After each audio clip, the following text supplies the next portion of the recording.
Kyrie Jesu Domine, dona eis requiem. Kyrie Jesu Domine. Good morning and happy Friday. Today is the feast day of the Most Sacred Heart of Jesus. And it's a good day to reflect on mercy. That the Sacred Heart of Jesus is a symbol of mercy. It has been a symbol of mercy since the ancient church, but it's had various revivals of imagery and devotional life in the church at various times. Most of us are probably familiar with Margaret Mary Alacoque and her visions of the Sacred Heart. Prior to her was a Saint Gertrude who wrote about the Sacred Heart in the 13th century. When Margaret Mary Alacoque wrote about it, Jesus was appearing really to her in private revelations to help combat Jansenism, which was a rigorous type of spirituality that basically said most people are going to hell. Could be right. It was condemned by the church because it eventually just ruled out mercy. That there's going to be no mercy for anybody for the most part. Most of humanity is damned. And the church condemned that because Jesus Christ came to save humanity. Might there be some who are damned? Sure. Might there be more than we expect? Absolutely. It depends on your temperament, what you expect in terms of who's in heaven or hell, but it's not up to you or I to decide. It's up to God. He is the judge. We give him the material. Again, our works don't save us, but they condemn us. Jesus Christ does the heavy lifting to save us. But I think the number one thing that may send a lot of people to hell is their refusal to be merciful to their neighbors. We live in a merciless age.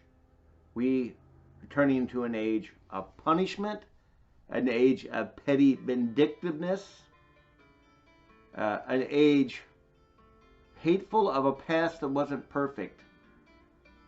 And you're not going to have a past that is perfect. You're not going to have a present that is perfect. You're not going to have a future that is perfect. Perfection only lies on the other side of reality. The eternal side, the enduring side. To think you can find perfection here is to frustrate yourself. And depending on your temperament, with frustration, you tend to either get depressed or angry. Well, neither of those two groups do a whole lot of good for humanity. If you're depressed, you opt out. And I empathize with anybody who has real depression. It's a terrible thing. It sours and deadens your life. And depression is horrible. And if you have clinical depression, get it treated to where you get to be the you as much as possible. I used to tell my dad in his depression, when he was taking an antidepressant, this is his vitamin to be him. And that's how you have to look at it.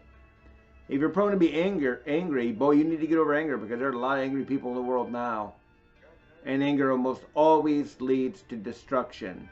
It can lead to change positively, but not often. Anger usually leads to destruction, and it leads to looking at our neighbors as enemies, not as fellow companions in this life experiment and journey. So the Sacred Heart of Jesus is a symbol of mercy to everybody. And we want not only to seek that mercy because we aren't perfect, we are sinners, but because we want to offer that mercy to other people. It's what the world needs. The world does not need love, sweet love. The world needs mercy and contrition and conversion. God believes we can change more than anybody else. And God is not willing to control us. I mean, ponder that. God, who can control our lives perfectly. Oops, the lights just went out. God, who can control our lives perfectly, refuses to. I think that's unbelievable to ponder. Because every human being at their heart, once they figure out, is a control freak of varying degrees and of varying necessities. God is not a control freak.